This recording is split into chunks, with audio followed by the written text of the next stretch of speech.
Welcome to smart wrestling channel. செம்ம இண்டஸ்ட்ரியான wrestling news தான் பார்க்க போகிறோம். அதுக்கு முன்னாடி சேனல் சப்ஸ்கிரைப் பண்ணிட்டு லைக் ஒன்று தட்டி விட்டு பாருங்கள்.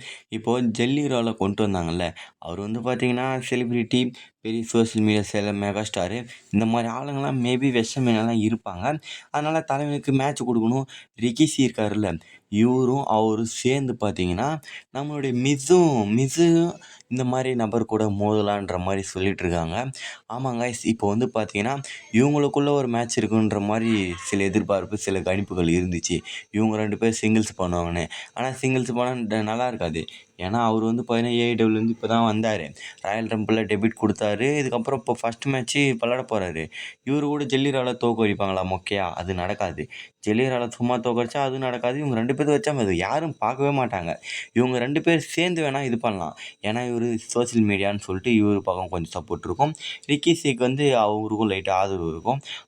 இவங்க 2 பேரும் சேர்ந்து ஒரு ஹீல் டர்ன் டீமை அடித்து நவுத்துனா, ஒரு ஹீல் டர்ன் டீம் கூட சண்டை போட்டால் எப்படி இருக்கும்? டாப் நாச்சாக இருக்கும். இப்போது இவங்க 2 பேர் சேர்ந்து மிஸ்ஸு கூட யார் இருப்பாங்கன்னு தெரியல. மிஸ்ஸுக்கு அகேன்ஸ்டாக பார்த்தீங்கன்னா மோதுற மாதிரி இருக்குது. சில ரூமர் அப்டேட்லாம் வந்திருக்கு. கண்டிப்பாக இவங்க 2 பேர் டீம் அப் பண்ணுவாங்க. ஏன்னா ரிக்கிஷி ரிட்டர்ன் பண்ணதுலேருந்து இன்னும் பார்த்தீங்கன்னா வரல. ஒரே ஒரு டார்க் மேட்ச்சில் சண்டை போட்டிருப்பாரு. அதுலேருந்து இன்னும் காணாம. மேபி பார்த்தீங்கன்னா இந்த வீக் ஒரு ஸ்மாக் டவுன் வந்திருக்கலாம். இல்லை வரப்போகிற ஸ்மாக் டவுன் கிட்டத்தில் கூட போயிட்டு ரிட்டர்ன் பண்ணி டீம் அப் பண்ணி ஒரு தரமான மேட்ச் ப்ளே பண்ணலாம். அதுக்கடுத்து பார்த்தீங்கன்னா பிரான் பிரேக்கர் ரிட்டர்ன் பண்ண போகிறாங்க. என்னங்க சொல்கிறேன்? ஆமாம், இப்போது செத் ராலன்ஸுக்கு ஆப்போனன்ட் இல்லை, அது இதுன்னு சொல்லிட்டு பார்த்துட்டு இருந்தோம். பிரான் பிரேக்கரும் இல்லை, இன்ஜுரி இப்போ எப்போ தான் கிளியர் ஆகும்னு தெரில.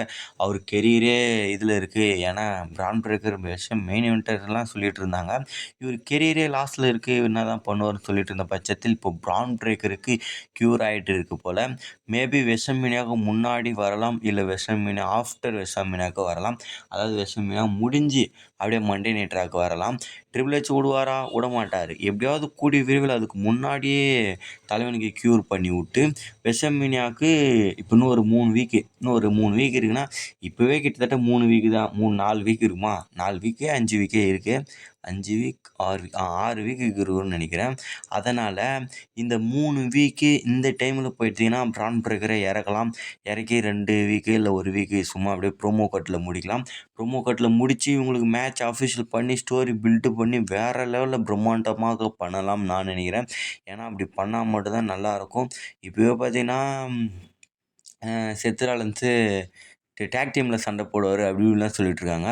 டேக் டீமில் செத் ராலன்ஸும் லோகன் பாலும் செத் ராலன்ஸும் எல்ஏ நைட்டும் சேர்ந்து லோகன் பாலும் ஆஸ்டின் தியரிக்கும் அகேன்ஸ்டாக மோதுவாங்கன்ற மாதிரிலாம் சொல்லிட்டுருக்காங்க.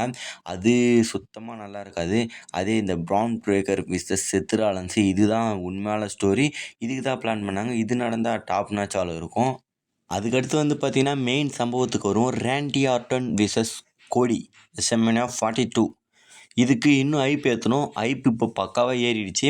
நல்லா சோஷியல் மீடியா எல்லா பிளாட்ஃபார்ம்லையும் பார்க்க ஆரம்பிச்சிட்டாங்க. டிக்கெட்டும் விற்க ஆரம்பிச்சிருக்குது. நல்லா போயின்னுக்குது. இன்னும் இது ஐப் ஏற்றி இன்னும் எப்படியாவது பிடிச்சிடணுன்னு பார்க்குறானுங்க. ஏன்னா மேட்ச் 2 தாறுமாறாக வச்சுருக்காங்கல்ல, ரோமன் விசஸ் பங்கு, கோடி விசஸ் ரேண்டி ஆர்டன். இங்கே பார்த்தீங்கன்னா டஸ்டி ரோஸ் இப்போ ராயல் ஃபேமிலின்னு சொல்லியிருப்பார்ல, இது மாதிரி ராயலான ஆள் தான். கிட்டத்தட்ட ரேண்டி ஆர்டன் சொன்னதை பார்த்தா ரேண்டி ஆர்டன் யாரையாவது சொல்லி தான் இவர் அடித்து இவர் இது பண்ண மாதிரி இருக்குது. அப்போ யாருன்னு பார்த்தீங்கன்னா பழைய ஸ்டோரி ஒன்று இருக்குது. டஸ்டி ரோஸு கோடியோட அவங்க அண்ணன். அந்த மேபி பார்த்தீங்கன்னா கோடி ரோஸ் அவங்க அண்ணன் மூலியால் பார்த்தீங்கன்னா அவர் தான் ரேண்டி அடிக்க சொல்லி விட்ட மாதிரி சில கருத்து கணிப்புகள் போயிட்டுருக்கு. இந்த மாதிரி சொல்லிட்டு இருக்காங்க. இதுனா உண்மையாக ப்ரோ தெரியல. ஒரு 20% வாய்ப்பு இருக்குது அந்த மாதிரி நடக்கிறதுக்கு. இப்போ டஸ்டி ரோஸையும் பார்க்க முடியலன்னு நினைக்கிறேன். ஏஇடபிள்யூ அவரும் அதிலிருந்து வந்திருந்தார்னா மேபி வரலாம். ரேண்டி ஆர்டனுக்கு ஒரு மேனேஜர் மாதிரி வேலை செய்யலான்ற மாதிரி சொல்லியிருக்காங்க. அவர் அடிக்க போகிறதில்ல, ஒன்றும் பண்ண போகிறதில்ல. ரேண்டி ஆர்டன் ஒரு மேனேஜர் மாதிரி கூட சைடில் பார்லிமெண்ட் இருக்கார்ல, அந்த மாதிரி மேனேஜர் மாதிரி நின்று சைடில் ஹெல்ப் பண்ணி கோடி ரோஸை தோக்கு அடிக்கலாம். அதே பார்த்தீங்கன்னா ஃபேமிலி பிரச்சனையாகலாம். ஏன்னா ஆல்ரெடிலாம் இது கோடி ரோஸோட அவங்க அப்பா கூட்டலாம் ரேண்டி ஆர்டன் மோதி இருப்பார். அந்தளவுக்கு பார்த்தீங்கன்னா பர்ஃபெக்டாக இருந்திருக்கும். டஸ்டி ரோஸு கூடயும் ரேண்டி ஆர்டன் மோதி இருப்பார். இதெல்லாம் வச்சு கன்வெர்ட் பண்ணி பார்க்கும்போது இதுக்கான வாய்ப்பு இருக்கான்னு கேட்டிங்கன்னா கொஞ்சமாக இருக்குது. அப்படி மட்டும் இருந்தால் சூப்பராக இருக்கும். ஏன்னா ரேண்டி ஆர்டனுக்கு இப்போ ஒரு லெகசி தேவைப்படுது. ஒன்று அவர் கூட யாருன்னா சைடில் ஒரு ஆள் இல்லைனா ஒரு டேக் டீமை சேர்த்து விடணும். அப்போ தான் பார்த்தீங்கன்னா அந்த சாம்பியன்ஷிப் வின் பண்ணிவிட்டு ஒரு இது பண்ணால் தான் சரி வரும். ஹீல்டன் இதில் எத்தனை பேர் அக்ரி பண்ணுறீங்க ரேண்டி ஆர்டன் இப்படி ஹீல்டன் பண்ணதுன்றதை மறக்காமல் கமெண்ட் பண்ணுங்கள். நெக்ஸ்ட்டு ஒரு தலைமுறை சந்திக்கலாம். Bye bye guys. வேறு சூப்பர் ஸ்டார் பற்றி அப்டேட் அண்ட் நியூஸஸ் வேணுன்னா கமெண்ட் பண்ணுங்கள்.